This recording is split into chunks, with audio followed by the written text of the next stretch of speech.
अस्सलामुअलैकुम नाजरीनो सामीन, आप देख रहे हैं ग्लोबल मीडिया फोरम और मैं हूं आपका होस्ट सलमान शाहिद खान।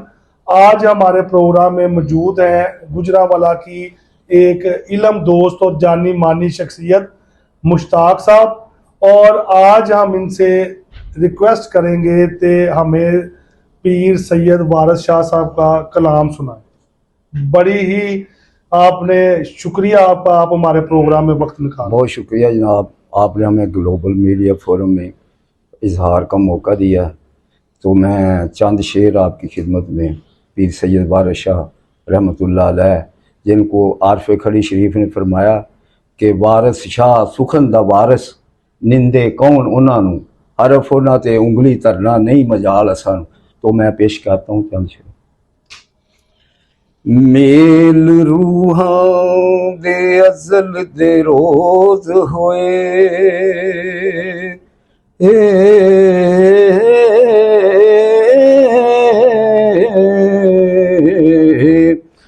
ते सच्चे इश्क दी न्यू तामील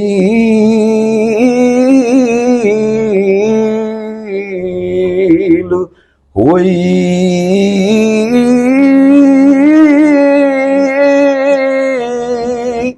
फुल खिड़ पे पाक मुहब्बतां दे हो,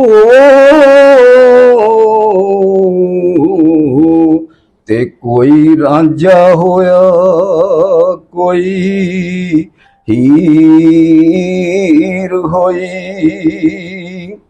वेला टुकिया अज़मैशां दा बनया बुत ते रूह दिलगीर होई।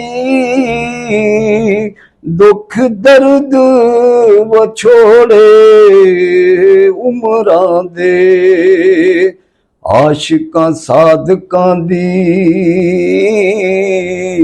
तकदीर होई। माशाल्लाह, बहुत ही अच्छा कलाम। मैं तो सुनने के बाद जो है बहुत ही दिल को सुकून मिला। और कुछ अगर कलाम है तो वो भी सुना। हीर आखिया जोगिया झूठ बोले,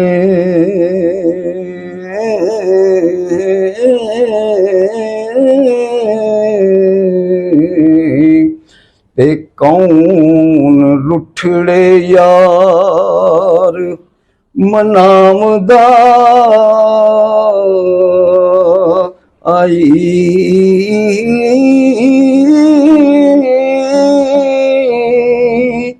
ऐसा कोई ना मिलया वे मैं ढूंढ थकी,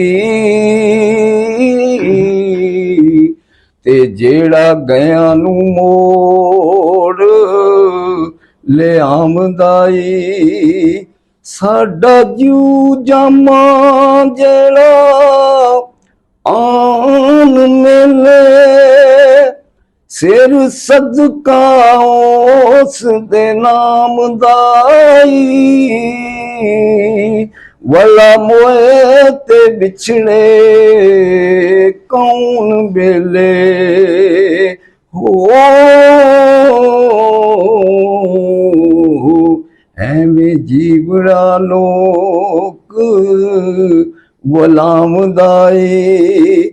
ते एक जट दे खेत नू अग लगी, ते वेखां आन के कदों ओ बुझामदा।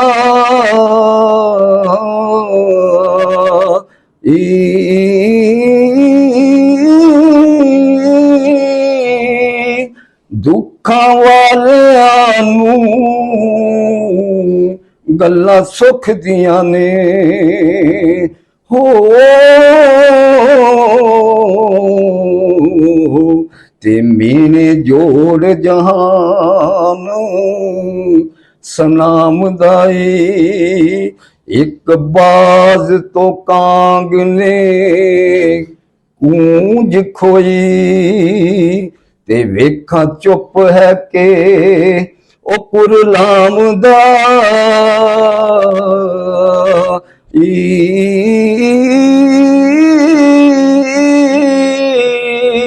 ਦੇਵਾ ਕਿਉਂ ਦੀਆਂ ਚੂਰੀਆਂ ਬਾਲ ਦੀਵੇ ਤੇ ਵਾਰਸ ਸ਼ਾਹ ਸੁਣਾ ਮੈਂ ਜੇ ਆਮਦਾਈ। माशाल्लाह, जनाब। बहुत अच्छा कलाम जो अल्लाह ताला आपको मजीद कलाम पेश करे।